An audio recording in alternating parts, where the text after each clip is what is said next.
dans les lieux où vécurent ses aïeux par obéissance.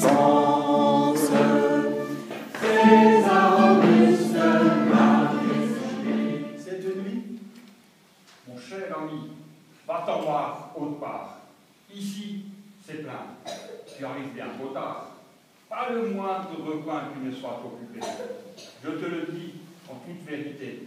Moi, l'aubergiste de grand renom, je gère et je commande ma maison.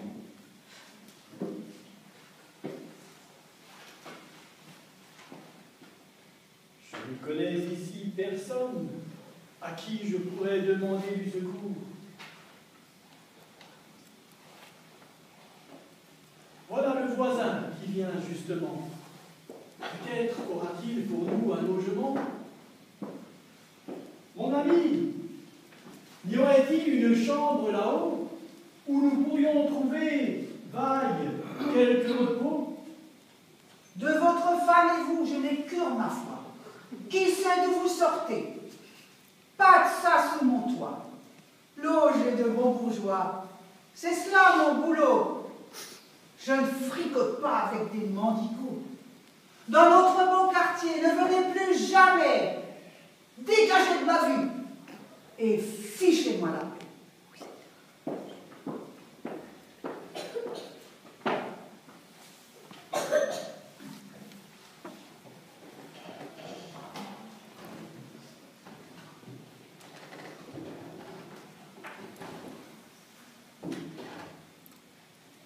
Dieu ne peut-il avoir de nous autres pitié, que telle moquerie nous devions essuyer? Par l'angoisse et le froid, il nous faudra mourir, puisqu'aucune maison ne veut à nous s'ouvrir.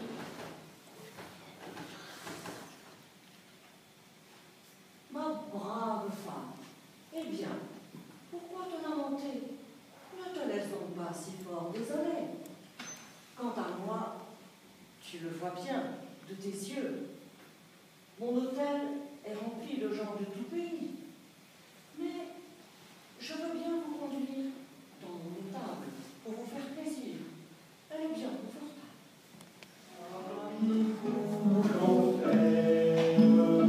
Dieu nous tirera vers douce Marie, douce Marie.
La demande partie, j'aimerais accepter. Mais 24 encore s'en viennent d'arriver. Plus une chambre, plus un cagibi, je n'ai plus un recoin dans mon logis. Moi, l'aubergiste de fameux renom, je gère et je commande ma maison. Tu vois, Marie, ce n'est pas recevable. Il nous faut donc rester dans cet état. Notre enfant, pour qu'il ne gêne point, entre l'âne et le bœuf, couchons-le dans le foin.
rangé avec soin tous mes petits moutons.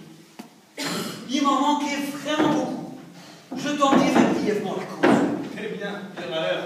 Vas-y, raconte. Les uns, les méchants loups, les a mangés. Ce seraient peut-être des chiens de boucher. Tout se serait alors bien passé. Le loup a parfois bon dos. Vraiment, Guillaume, fermez ta bouche. La dent du loup est aussi dure que celle du chien. Mais parfois davantage. Quoi que tu veux rajouter, retourne à ton troupeau.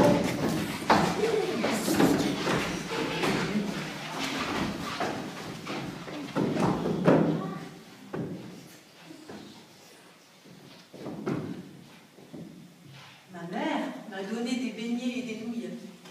Et elle m'a dit que ça ferait un bon repas du soir.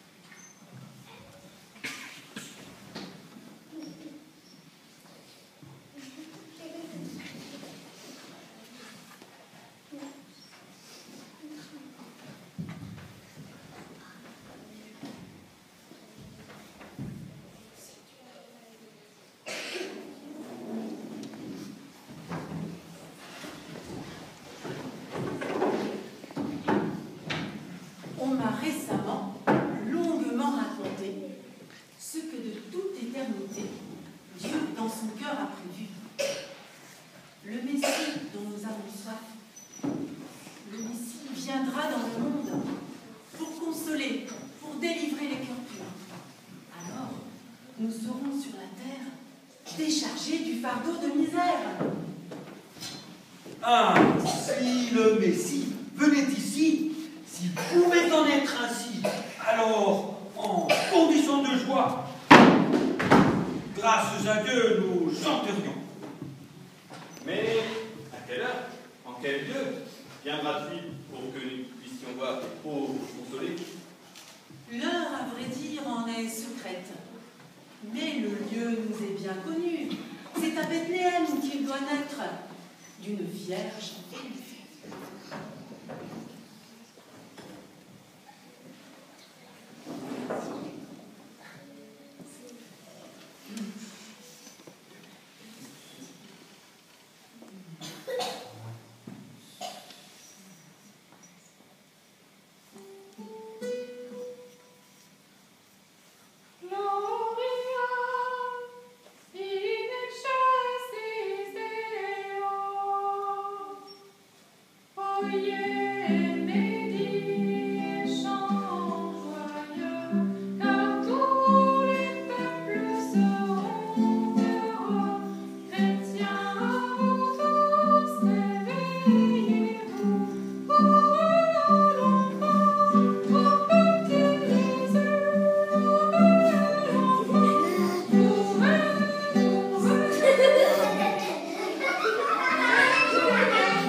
Un fantôme est venu troubler notre sommeil.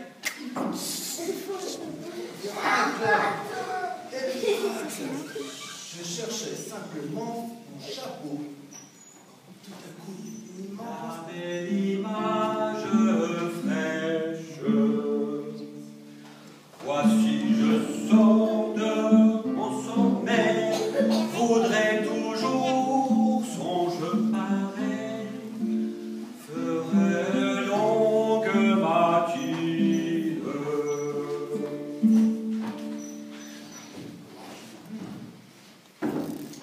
Bonsoir, mon vieux Sylvain. Qu'as-tu donc rêvé? Qui donc t'a fait tournebouler, rouler ainsi à mes côtés? Qu'as-tu donc rêvé? Ce que j'ai rêvé, volontiers te le dirais.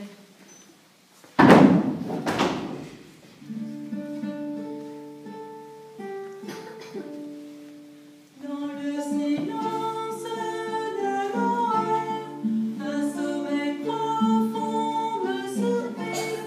Je fus tout inondée de joie, telle douceur pleure sur mon âme, beaucoup de miel dans le rose.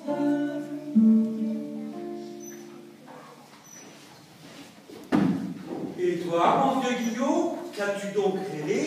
Qui t'a donc fait tournebouler, rouler ainsi à mes côtés? Qu'as-tu donc rêvé?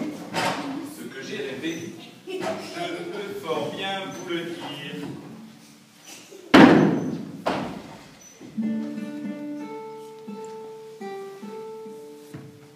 Je rêvais qu'un ange venait vers Bethléem nous conduisait au pays de Judée.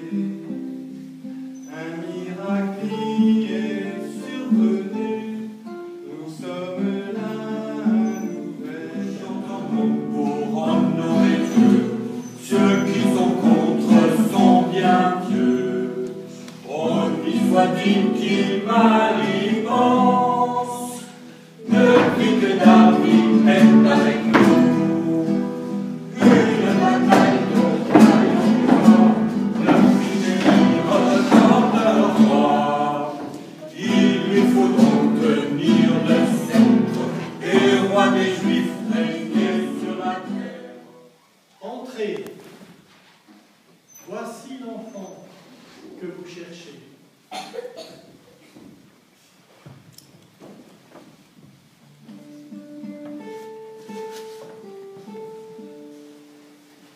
Mon cœur élève ton attente, et vois qui dort dans cette crèche. C'est l'enfant Jésus bien-aimé, le merveilleux petit enfant. Je te salue, ô toi, enfant fragile, comme tu es couché misérablement sur la dure, un lit de paille et sans duvet pour l'attendrir, un lit rempli de foin piquant. Ta naissance n'est pas au beau jour de l'été, mais dans la pleine amertume de l'hiver. Tu as choisi le froid, la glace, pour recevoir tes lys, tes roses blanches. Ta petite joue blanche, ton petit nez si délicat, comme ils sont rudis par le froid. Et tes merveilleux petits yeux d'or, larmes amères coulent au bord. Un peu de laine, je t'apporte pour que ta mère joliment y couche. Un peu de farine aussi te donne, pour que ta mère puisse te faire une bouillie.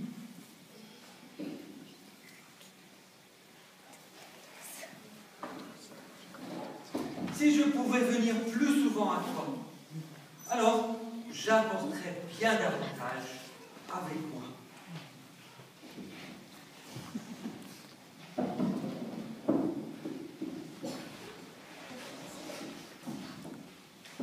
Je te salue, ô toi, enfant fragile. Comme le froid te saisit sur ta couche, ton palais du ciel est si grand, et tu nais pauvre, nu et de tout dénudé. Voici que je t'apporte un petit pot de lait, et que par lui, je me recommande à ta protection.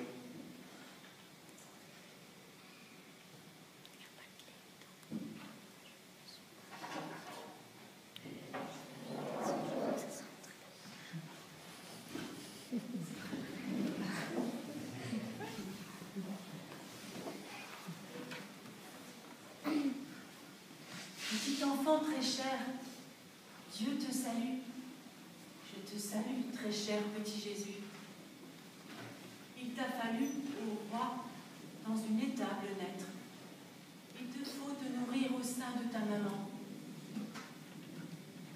Je t'apporte, mon roi, un tout petit agneau, en te priant de bien vouloir t'en contenter.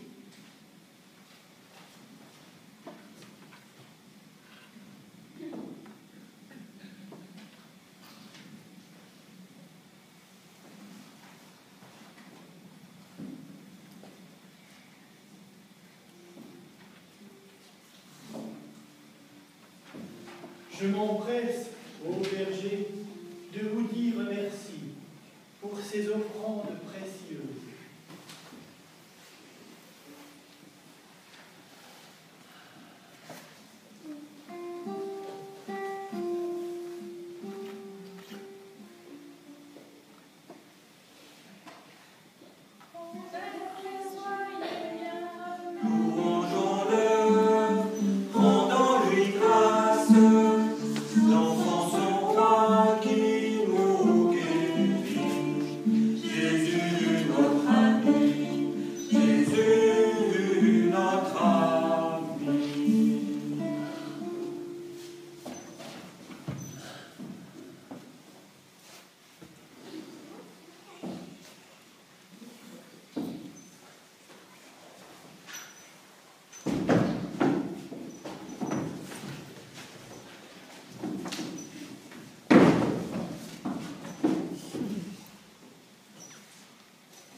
Se faire qui soit venu au monde tout inconnu, souffrant cette détresse et ce froid et ce gel, lui qui gouverne le monde.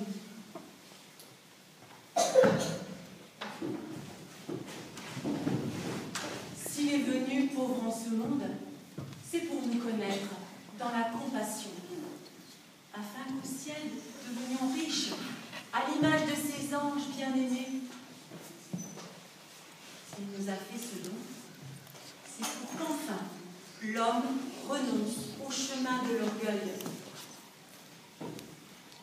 et que, laissant le faste et la fausse parure, il se conduise avec humilité. N'ayons point peur d'avoir du cœur, puisqu'il est né de sang royal.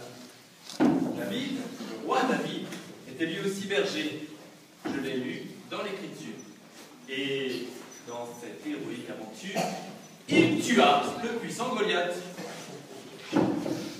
Mais quand nous reviendrons dire à nos compagnons tout ce qui s'est passé par ici, eux, ils ne nous croiront pas du tout. Et de eux, on ne recevra que l'éclat d'un rire formidable. Car le propre de cette histoire est de passer toute sagesse humaine. Sans danger, je ne puis me taire. Il me faut aller le rapporter au Seigneur et me rendre demain à Jérusalem pour en aviser de suite le gouverneur. Ne prenez pas mal, je vous prie, ce qu'avez entendu ici. Ne nous jugez pas trop durement, pour nos erreurs, soyez cléments. S'il y eut quelques fautes encore, si trop modestes, elles décorent, nous avons fait de notre mieux.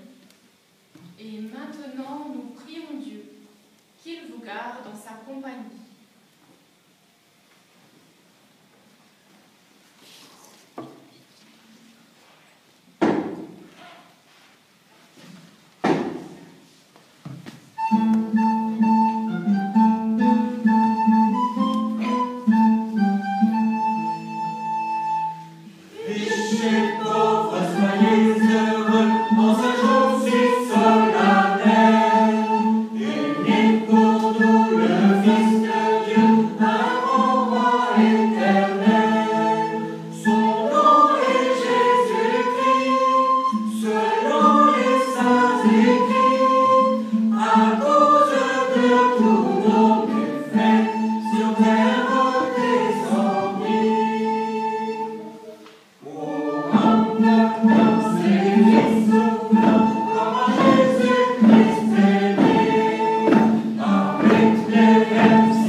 du grand